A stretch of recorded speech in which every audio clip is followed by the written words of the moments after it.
Hello everyone, Brian here, bringing you another game of Black Ops. This is Domination on Grid.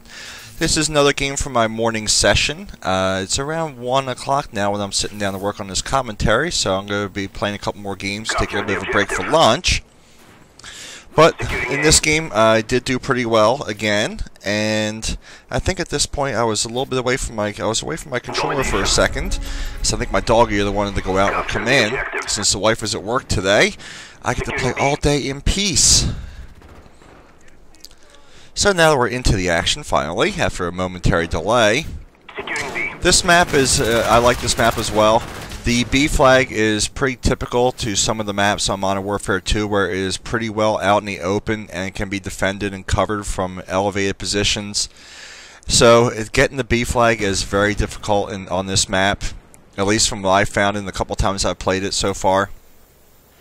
But I really haven't noticed too many players taking too much of an interest in hanging out and just defending flags, like I mentioned in my previous video. Like I said, I don't know if many people are just trying to run around and get a feel for the map. I mean, that's what I'm trying to do a little bit. Running and gunning a lot more than I normally would, and not playing as defensive. I'm stopping momentarily here and there. I should do it a little more often and try to take a little bit more cover. Probably would help my KD spread, but it's not going to help with the learning curve, so I'm willing to take a little bit lower KD early on to, like I said, just really get a good feel for some of these maps, learn some of the ins and outs, try to learn some of the traffic patterns, where people do want to hang out, learn where some of the elevated positions are, where you can defend flags from. And like I said, I'm definitely playing much more objective-based than I used to in MW2. Because I think, capturing the flags obviously is going to get you some more experience points and also help earn you some more COD dollars earlier in the game. So there are some definite benefits to playing to win more than there are just running around trying to be a KD whore. And hopefully a lot of other people, oh damn, RC car came up and got me. I actually did unlock the RC car once. No, actually, I'm sorry, I took it from someone's care package. And man, that thing was a pain in the ass to control. I don't know if I'm ever going to run that kill streak. I was running in the walls and I couldn't tell where the hell I was going. Maybe if I had used a remote control car a little bit when I was younger, I probably would have more luck with it, but I never really played with RC cars too much. So if you guys have tried it as well, let me know if you have any better luck with the RC car, if there's any tricks to it. So in case I do happen to pick one up from someone else's care package again, maybe I'll have some better luck with it. But now it's capping another flag time. And in this game, I mean, we absolutely totally crushed the other team. I mean, there's no doubt about it. I think they were all camping out, or at least trying to, and they were even less interested than my team was in capping and defending flags. And there actually are a couple cool challenges in the game as well. I think one of them is to dominate your enemy team by more than 70 points, 70 or 80 points. I think there's even another one to win by over 100 points. So if you guys you have a good team going, like I'm sure some of the Puppeteers do and whatnot, I'm sure they've already finished up those challenges already. But there is something to be accomplished for controlling the flags and playing to win, and not just be worrying about your KD the entire time. So I mean, if you guys can get that done early on, you might be able to get some more experience points and earn some more COD dollars or whatever as well. And I'm sure you guys have noticed from my first couple of videos, there are spy planes all over the place. So I cannot reiterate enough how important it is to run Ghost early on in this game. And I did unlock a couple more kill streaks as well. Running, you probably saw it in my previous video. I should have mentioned it then. The napalm strike I unlocked, and also the attack helicopter I'm using.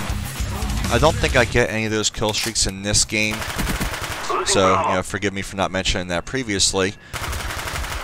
It is definitely going to be a lot harder as well unless you play defensive, to get those higher kill streaks, since they don't stack anymore. But in the grand scheme of things, I think that's overall really going to help the game. People are going to have to move around a little bit more and not camp for their kills. No more getting a 4 or 5 kill streak for the Predator missile, depending upon if you're using hardline or not, and then just camping out till you get your Harrier, or Chopper Gunner, or Pavlo, AC-130, whatever the heck it might be. I haven't seen anyone even get attack dogs or anything else yet.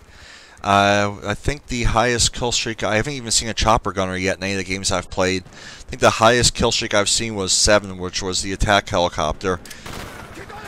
That could just be a simple fact, you know, that it's the game has obviously only been out for not even a day yet.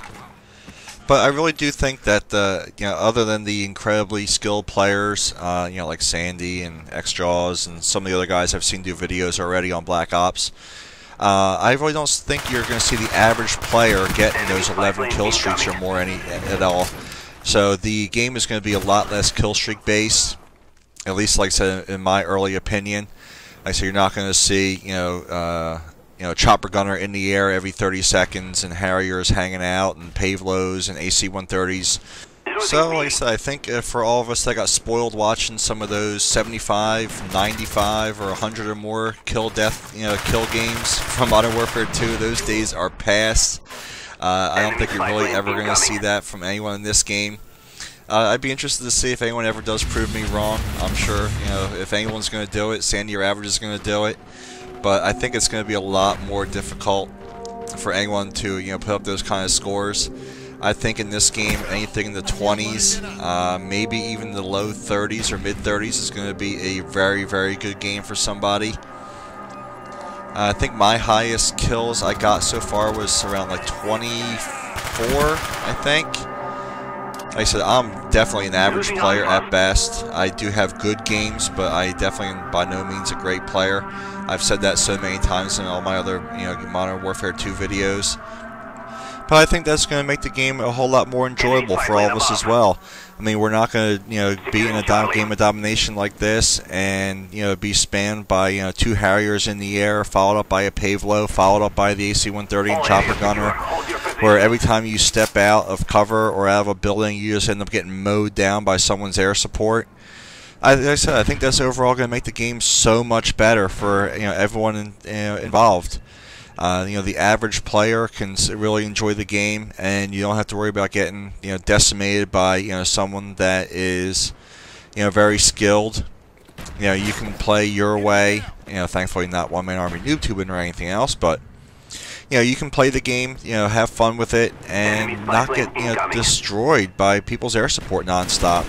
Not to mention, you know, you have the kill streak for SAM turrets, which, you know, for anyone that is really interested in keeping that from happening, if they do happen to come across someone in the game that you know, is, you know, putting up a lot of air support, just, you know, take out, you know, get the SAM turret, put it in the rear somewhere near, hopefully someplace your team is going to be able to defend, you know, regularly, and you take care of that right away. I had it last night in a couple of games in my team deathmatch. I think I stole it from someone's care package, and every time someone put up a spy plane, man, that SAM turret took it out.